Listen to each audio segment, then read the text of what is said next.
मुंबईला भारताची आर्थिक राजधानी आणि महाराष्ट्राला देशाचं औद्योगिक इंजिन आपण म्हणतो। देशाच्या जीडीपी मध्ये सुमारे 13.5% योगदान देणाऱ्या महाराष्ट्राच्या या आर्थिक सामर्थ्यावरतीच आता प्रश्नचिन्ह निर्माण होतंय का? कारण केंद्र सरकारनं लोकसभेत दिलेल्या आकडेवारीनं चिंता वाढवली आहे। शिवसेना ठाकरे पक्षाचे खासदार राजाभाऊ वाजे यांनी महाराष्ट्रातल्या कंपन्यांच्या स्थितीबाबत प्रश्न उपस्थित केला आणि केंद्रीय कॉर्पोरेट व्यवहार मंत्रालयाच्या उत्तरातनं मुंबईसह महाराष्ट्रात 36,211 कंपन्या बंद होण्याचा मुद्दा ऐरणीवर आला। सगळ्यात गंभीर बाब म्हणजे कंपन्या बंद झाल्यानंतर किती कामगार बेरोजगार झाले, त्यांची थकीत वेतनं, पीएफ आणि उत्पादनाची किती देणी आहेत याची एकत्र माहितीच केंद्राकडे उपलब्ध नसल्याचं स्पष्ट झालंय। पण प्रश्न फक्त कंपन्या बंद होण्याचा नाही, प्रश्न आहे महाराष्ट्राच्या रोजगाराचा। नवीन उद्योग आणण्याचे एमओयूज आणि गुंतवणुकीच्या घोषणा होत असतील तर विद्यमान उद्योग टिकवण्यासाठी सरकारचं ठोस धोरण काय, असा सवाल आता विचारला जातोय।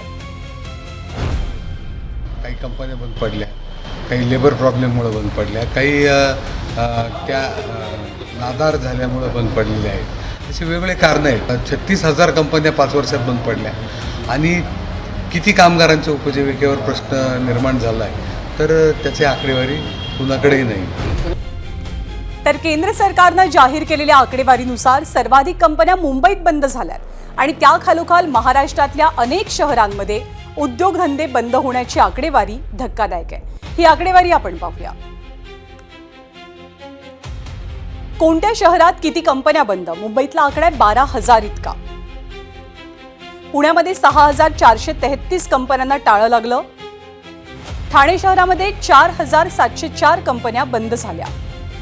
नागपूरमध्ये 1,478 तर नाशिकमध्ये 840 कंपन्या बंद कराव्या लागल्या।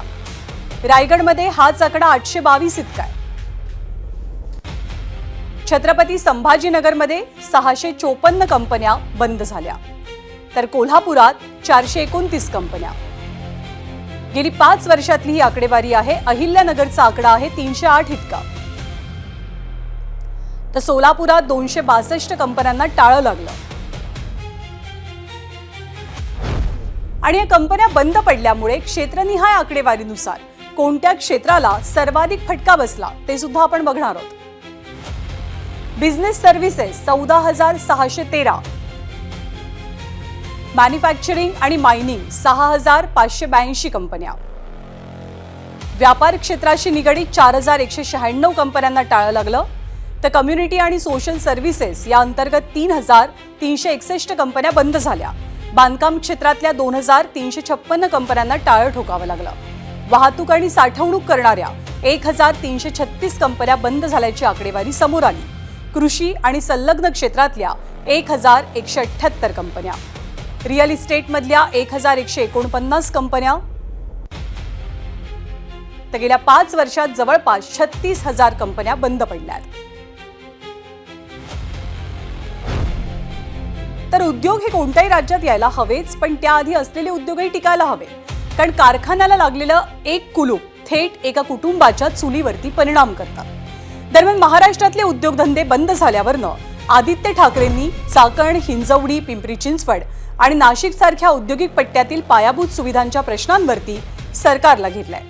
गेल्या काही वर्षातील राजकीय अस्थिरता आणि स्थानिक पातळीवरच्या राजकारणाचाही उद्योगांवरती परिणाम होत असल्याचं त्यांनी सोशल मीडियावर म्हटलं। नवीन कंपन्या आणण्यापेक्षा आधीपासूनचे उद्योग टिकवणं, नियमांचं सुलभीकरण आणि भ्रष्टाचार मुक्त व्यवस्था ही गरजेची असल्याचं मत आदित्य ठाकरेंनी मांडलंय।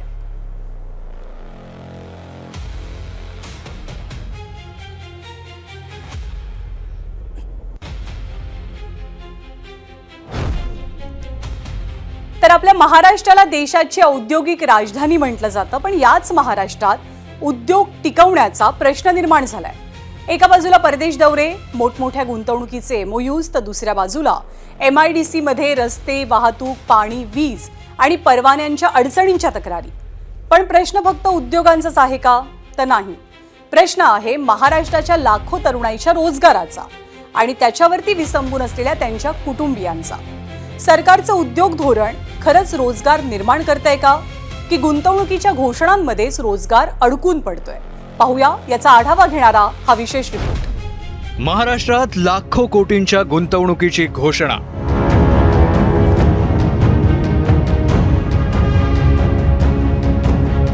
तरीही राज्यात उद्योग बंद का पडतायत?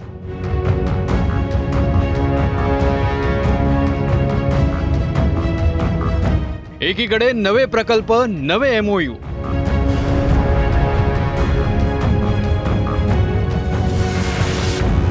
दुसरीकडे बेरोजगार तरुणांची वाढती संख्या.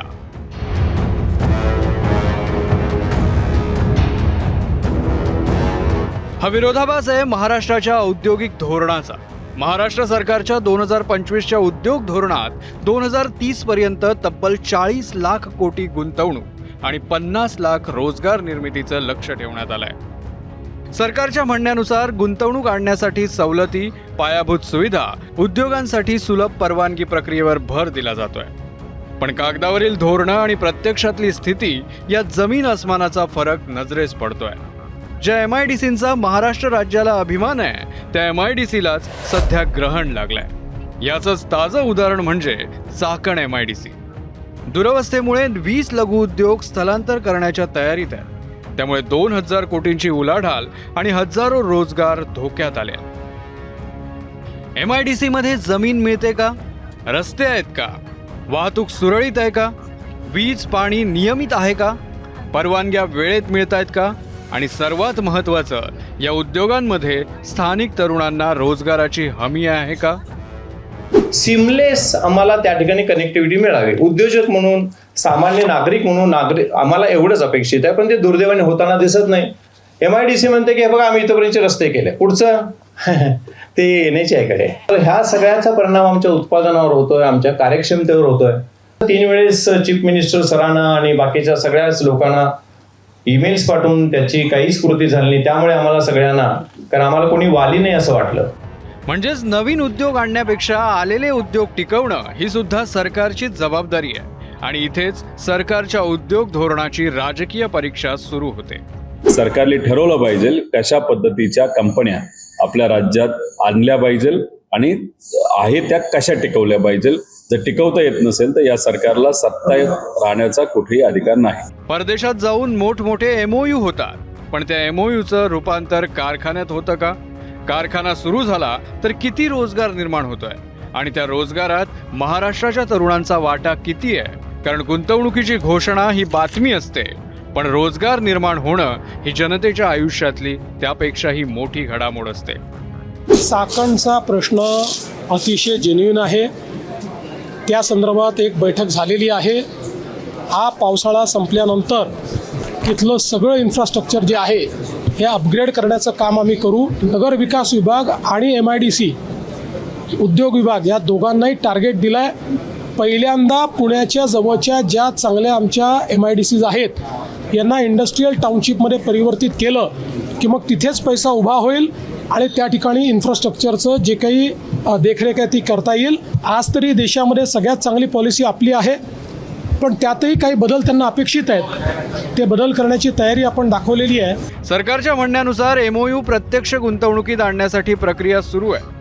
MIDCकडून हजारो औद्योगिक भूखंडांचं वाटपही सुरू आहे. तरीही हा प्रश्न कायमच आहे की गुंतवणुकीचे आकडे वाढले, मग नोकऱ्या कुठे गेल्या? उद्योगधंदे का बंद पडतायत? ब्युरो रिपोर्ट, ABP माझा.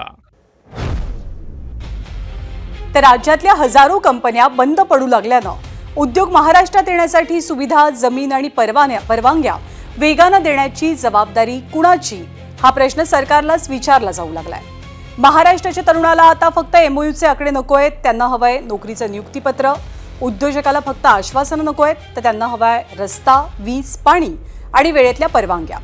आणि महाराष्ट्राला फक्त गुंतवणुकीची घोषणा नको आहे, तर हवंय गुंतवणुकीचं उद्योगात, उद्योगाचं उत्पादनात आणि उत्पादनाचं रोजगारातलं रूपांतर.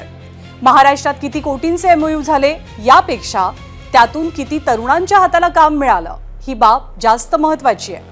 कारण उद्योगधंदे टिकले तरच रोजगार टिकेल आणि रोजगार टिकला तरच तरुणाई महाराष्ट्रात टिकेल आणि तरुणाई टिकली तरच महाराष्ट्राचा खऱ्या अर्थानं विकास होतोय असं म्हणता येईल.